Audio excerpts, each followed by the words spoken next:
So, good afternoon guys. So, about po dun sa story, it's all about the friendship that one was able to appreciate the meaning and impact of globalization. So, yun nga po. Sa simula pa lang po, may globalization na po naganap doon sa story, which is yung nagpakilala po sila sa isa't isa. Then, habang po tumatagal, paano po sila naging close, which is gumamit po sila ng cellphone. Through Facebook po, nagkakausap sila hanggang sa maging close. At yun nga po, naging open up sila sa isa't isa. At the story shows how globalization operates at multiple intersecting. So, yun nga po, nag-share sila sa mga bagay-bagay, which is doon, nagpatuloy po yung magiging close nila. So, yun po, pwede na po natin tawagin na globalization yun. At through experience po yun. At doon po sa pag-ano nga po nila ng product na nakasa, which is nakapagpatayo po sila sa ilang lugar na ng ganun. So, yun po, matatawag po natin na globalization po yun. At pag sinabi pong globalization ay isa po sa mga nakapagpabago na sa tao sa kasalukuyan. Ang globalization ay isang proseso na mabilis ang paggalaw ng tao, bagay, impormasyon o produkto na mararanasan sa iba't ibang pandaigdig para pabilis ang ugnayan bawat isa. So, yun nga po. Sa bawat pangyayari po kay Gio and Latif, so yun nga po, nagpapakita na po na ito ng true experience na globalization. So, hindi naman po lahat na in the way na maganda po yung kakalabasan ng globalization. So, meron po kasing negative, hindi katulad po nung kay Gio and na positive po yung way nung kanilang experience about globalization. So, yun lang po. And thank you. Hello, good evening. My name is Melissa Jane Abarcas from BSB 1. Global Experiences. Gio and Latif's story is fictional but very plausible since it is, in fact, based on the real-life experience of one of the authors. It was through such friendship that one was able to appreciate the meaning and impact of globalization. We begin our definition of globalization with this narrative to illustrate how concrete a phenomenon is. This story shows how globalization operates the multiple interesting levels. The spread of Filipino TV into Malaysia suggests how fast this popular culture has increased across all over Asia. The model UN activity that Gio and Latif participated in is an international competition about international politics. Gio met Latif, a Malaysian involved in the model UN. In Sydney, a global city that described in wealth and influence from the global capital that flows through it, Sydney is also metropolis at families of international immigrants from foreigners working in the industries that also sell their products abroad. After two had gone back to their home countries, Gio and Latif keep in touch through Facebook, a global social network site, and provide instantaneous communication across countries and continents. They preserve their friendship online and then rekindle this face-to-face in Singapore, another hub from global commerce, with 40% of population being classified as foreign talents. Some description. Our discussion should begin with this intuitive sense that something has happened, it is not affecting everyone in the same way. G's story is a very privileged way to experiencing global flows, but for other people, the shrinking of the world may not be exciting and edifying. For example, it is very common for young women in developing countries to be recruited in the internet as small order brides for foreign men living in other countries. After being promised a good life once married to a kind husband in a rich city. They end up becoming sexual and domestic servants in foreign lands. Some were even sold off their husbands to gang which runs prostitute rings in these cities. Like Gio, they too have experienced the shrinking of the word, albeit negatively.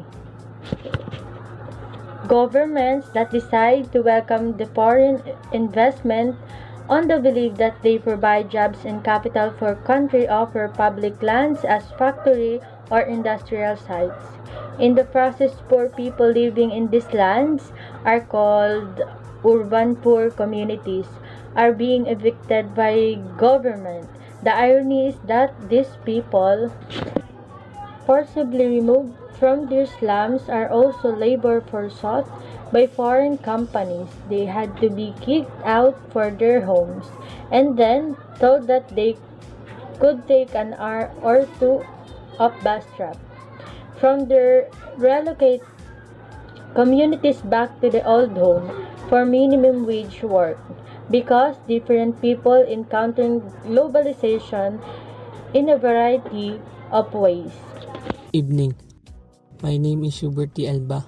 Our topic today is globalization. What is globalization? It is usually referred to the integration of the national market to wider global market signified by the increased free trade. Sa maikling salita, ang globalisasyon ay pagtutulungan ng mga bansa sa buong mundo upang malayang makaikot ang mga produkto at serbisyo sa bawat bansa. Ang globalisasyon ay isang pagpapalawak, pagpapalakas, pakikisalamuha at pakikisama sa iba't ibang tao, kumpanya, gobyerno sa iba't ibang bansa. Merong mabuti at masamang nadudulot sa atin ang globalisasyon. Una, nakakapaglikha ng mga trabaho at oportunidad. Pangalawa, makakapili ng mga murang produkto. Ito naman ang masamang madudulot sa atin ng globalisasyon. Lumalala ang pagitan sa mga mayayaman at mahihirap. Pangalawa, pagpapalala ng problemang pang-ekonomiya. According to Marfred Stiger, it is expansion and intensification of social relationship and consciousness across world time and across world space. Expansion, both creation of a new social network and the multiplication of existing connections that cut across traditional politics, economic, cultural, and geographic boundaries. Intensification, refer expansion, the stretching and acceleration of the network. Not only global connection multiplying, but they also coming more closely knit and expanding their reach. Ayon kay Marfred Stiger, ito ay pagpapalawak at pagpapalakas ng pakikipag-ugnayan sa angman sulok ng mundo. What is anti-globalization? It means resisting the trade deals among countries facilitated and promoted by global organization. A political belief opposed to the emergence of single world market dominated by multinational companies. Globalization.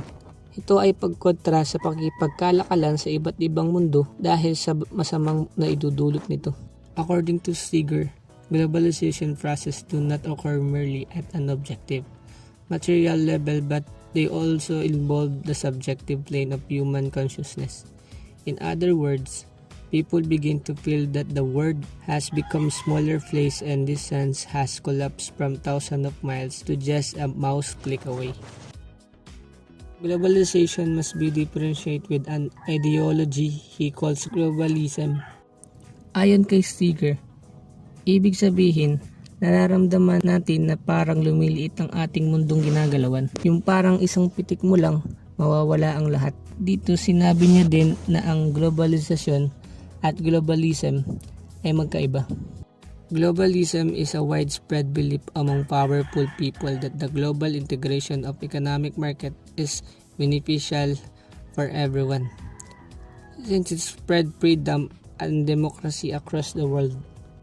Conclusion: globalization from the ground up. All this talk of large, intersecting processes may be confusing indeed. It may be hard to assess globalization or comment on it because it is so diffuse and almost fleeting. Some scholars have therefore found it simpler to avoid talking about globalization as a whole. Instead, they want to discuss multiple globalization instead of just one process. According to Arjuna Padurai, an anthropologist, the difference between globalization occurs on multiple and intersecting dimensions of integration that he calls scapes. There are 5 scapes according to Aphrodite. First is an ethnoscape. For example, refers to the global movement of people. Example, refugees. People who have moved to seek asylum from danger in their homeland. Economic migrant. People moving to seek jobs elsewhere. Tourists. People traveling to share and experience different cultures. While a mediascape is about the flow of culture. Example, blogging.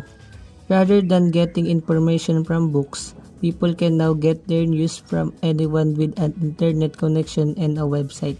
A technoscape refers to regulation of mechanical goods and software. Example, handheld device, the global movement of smartphones, cameras, and personal computing device. Financescape denotes the global circulation of money. Example, trades of capital occur in second all hours of the day across the global stock exchange. And the last is an eduescape, is the realm where political ideas move around. Example, capitalism and socialism.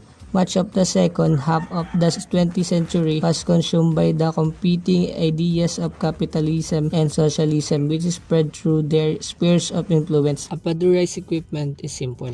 There are multiple globalization. Hence, even if does not agree that globalization can be divided into 5 scapes, it is hard to deny a Padurai's central thrust of viewing globalization through various lenses. Each of the lesson will focus on particular kind of globalization. Every one of them will be about different network and connection that are expanding and intensifying in the contemporary world. Treat each lesson not as an end in itself, but as window to the broader phenomenon of globalization. Thank you for listening. Sana may natutunan kayo kahit konti sa aming ni-report about globalization. Hanggang sa uli, good evening.